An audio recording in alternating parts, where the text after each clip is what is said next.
안녕하세요. 3월 16일 날마다 주께로 말씀 묵상 보도록 하겠습니다. 오늘 본문은 사무엘상 8장 1절에서 9절 말씀입니다. 인류가 이렇게 발전하고 새로운 제품이 계속해서 출시되는 이유 가운데 하나는 불편함 때문인 것 같아요.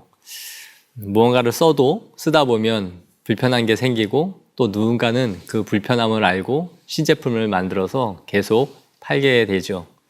또 많은 사람들이 그 제품을 쓰게 되면 안 쓰는 사람들은 내가 마치 뒤처져 있는 것 같다라는 생각을 하게 되고 그 제품을 쓰면서 자기 만족을 누리는 것 같습니다. 그래서 계속해서 소비가 이루어지는 것 같은데요. 오늘 본문을 보시면 이스라엘 백성들이 당시에 통용되는 이 왕정 통치 방식을 사무엘에게 요구하는 것을 보여줘요. 마치 남들이 다 쓰고 있고 하고 있기 때문에 우리도 그것을 따라가야 된다. 뒤처지지 않고 그것을 해야 된다라고 생각했던 것 같습니다. 관찰 질문 1번을 살펴보도록 하겠습니다. 사무엘의 아들들의 행실이 어떠했는지를 묻는데요. 2절에서 3절을 보시면 사무엘에게 요엘과 아비야라는 두 아들이 사사로 셈을 받았다라고 되어 있습니다. 그런데 3절에 그의 아들들이 자기 아버지의 행위를 따르지 아니하고 이익을 따라 뇌물을 받고 판결을 굽게 했다라고 말씀하고 있네요. 저는 이 본문을 보면서 참 안타깝다라는 생각을 하게 됐습니다. 사실 사무엘이 사사로 부름을 받을 때에 그의 스승이었던 엘리와 두 아들들의 행위와 유사하지 않습니까?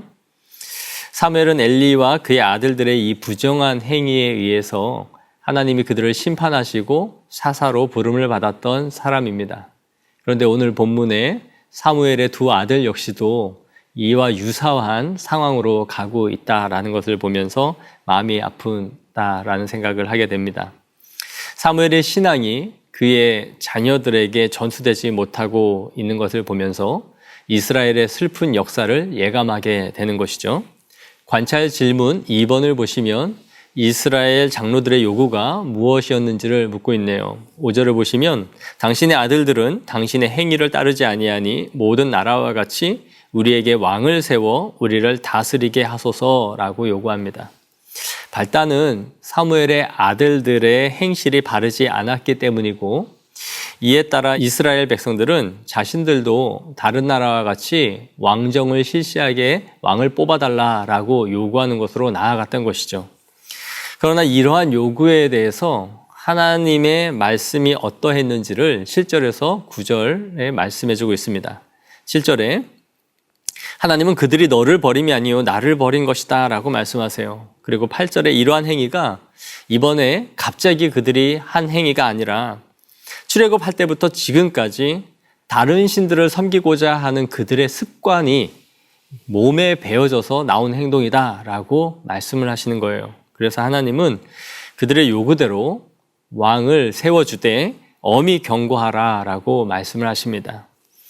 우리는 이 말씀을 오늘 묵상하고 또 우리의 삶에 한번 적용해 보기를 원합니다.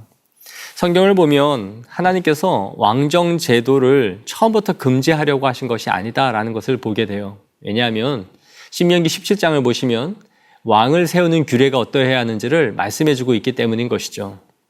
그럼에도 하나님께서 오늘 본문에 이들을 책망하시고 이들에게 경고하라 라고 말씀하신 것은 이들의 의도가 불순했기 때문임을 보여줍니다. 이들의 본심은 하나님이 통치하시는 신정 국가보다는 이 세상 나라들의 왕정 통치를 원했던 거예요. 남들이 다 하고 있기 때문에 우리도 그들과 같은 정치 체제를 가져야 앞서갈 수 있다라고 생각한 것이죠. 블레셋의 침략을 지속적으로 이스라엘은 받고 있었고 자신들이 이렇게 어려움과 고통을 당하는 문제 가운데 하나가 바로 왕이 없기 때문이다라고 생각했던 거예요.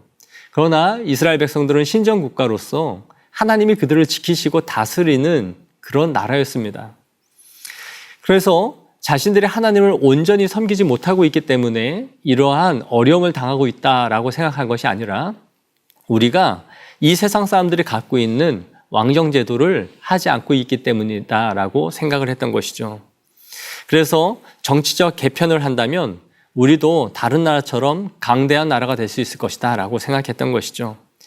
왕정 통치를 요구하는 이들의 근본적인 마음의 의도를 하나님은 알고 계셨던 거예요. 우리는 어떻습니까? 사실 근본적으로 바뀌어야 하는 것은 우리의 신앙의 태도와 하나님에 대한 우리의 반응일 수 있어요. 그러나 세상에서 계속해서 사용되고 있는 방식, 그러한 것이 우리에게 없기 때문에 우리가 이렇게 살아가고 어려움을 당하고 있다라고 생각하고 있지는 않습니까? 하나님의 통치를 받는 것이 우리의 눈에 보이지 않고 또 세상 사람들보다 앞서가는 것 같지 않다라고 느끼면서 우리는 계속 불안해하고 이 세상의 방식들을 계속해서 추구하고 있는 것은 아닌지 우리 자신을 돌아보기를 원합니다. 오늘 하루를 살아갈 때에 우리의 심령 안에서 먼저 하나님의 통치가 이루어지게 하여 달라고 주님 앞에 구하는 그런 하루가 되기를 원합니다.